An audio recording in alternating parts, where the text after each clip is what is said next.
trabaho ko sa Saudi Arabia, pharmacist sa hospital na malaki.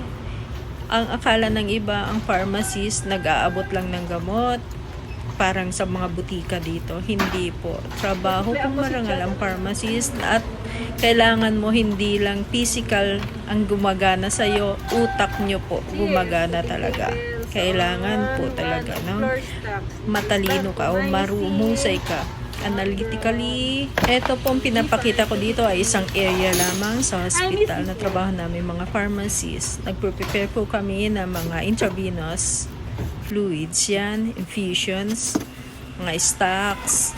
Ayan, all around po kami. Mula sa pagbabaklas ng mga gamot sa kanilang box, pagtunaw niyan, pagbabaklas ng mga IV fluids, naka-plastic pa yan na maliliit, tapos titimplahin namin, magle-label kami, sasalansan at lahat-lahat.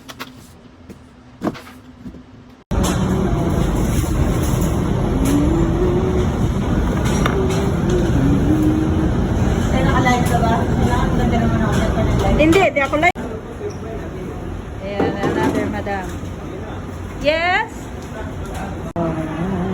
This is Ryan. Ayan, laminar flow hood po yan, hindi po basta-basta ang pagtimpla ng gamot, pagtunaw. Kala nyo madaling gawain. Madali po, pero kung ganyan po karami ang inyong ginagawa, by the 1,000, by the 500, above, daily gagawin nyo. Paspasan pa po yan dahil meron tayong hinahabol na time. So, hindi po madali. Hindi po madali. Yun ang masasabi ko sa inyo. Hindi po kami allowed gumamit ng cellphone sa loob ng aming preparation area, but because last day ko na yan at itong ginagawa ko ay hindi pa naman ako nagtitimpla, kaya nakakahawak pa ako ng cellphone. Ayan, nagpre-prepare pa lang ako ng aking mga gagamitin. Thank you po. Ayan, tinatanggalan ko ng takip yung vials, isa-isa. By mga 500 po yan or 300. Ganyan po karami yan. Isang klaseng gamot. Prepare as stocks. So, after that, ilalagay ko na yan sa loob ng hood at swab ng alcohol, isa-isa. Mga gamot na ito, after tanggalin sa box na maliliit, ngayon naman tatanggalan ko ng takip.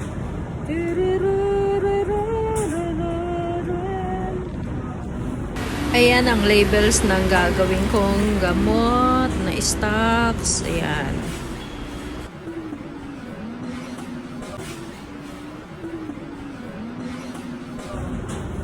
I will be here.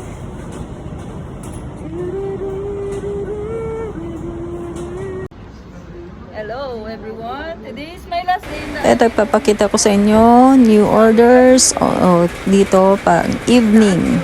Ito po, ayan, karami for checking pa po yan. Busy ang gumagawa sa mga new orders. Ayan po, nasa bungad, new orders yan. Napakarami pa sa harapan niya. Continuous po yan, non-stop hanggang matapos ng 8 hours duty mo, continuous ang dating ng mga orders na yan. Magpapatuloy niyan yung susunod na pag hindi mo natapos. Pero kailangan pilit mong tapusin. Ganyan po, kahit hirap ang aming trabaho sa IV room. Yun. Sample po lamang yan na isang ordinary day.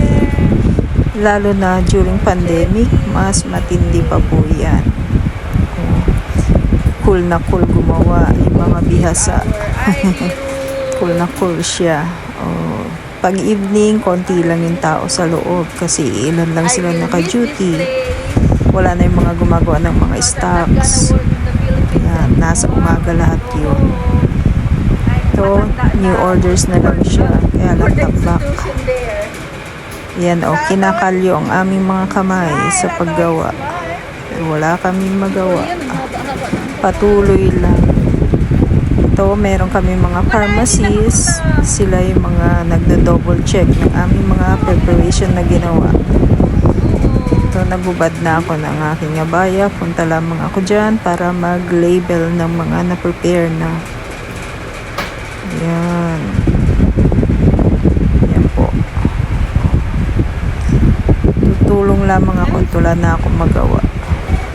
Tapos na ang aking duty.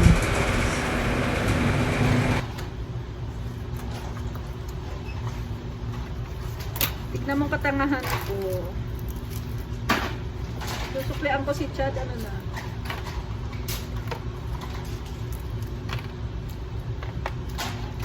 CF, putting labels on one of floor stocks. This is vancomycin, 1 gram, in D5, 250.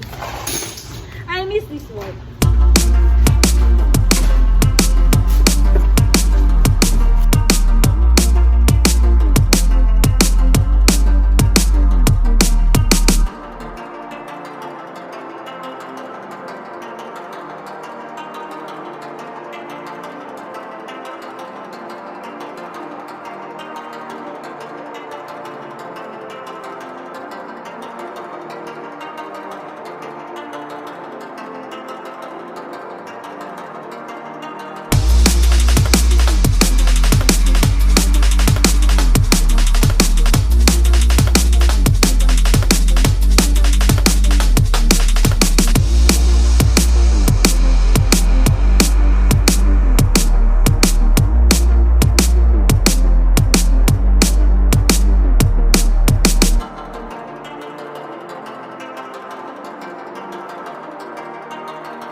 those times na may mga kainan kami or break time, makain kami sa pantry.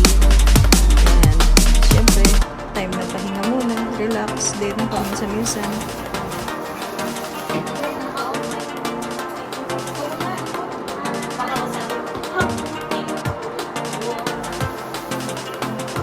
Ganda na mami, oh.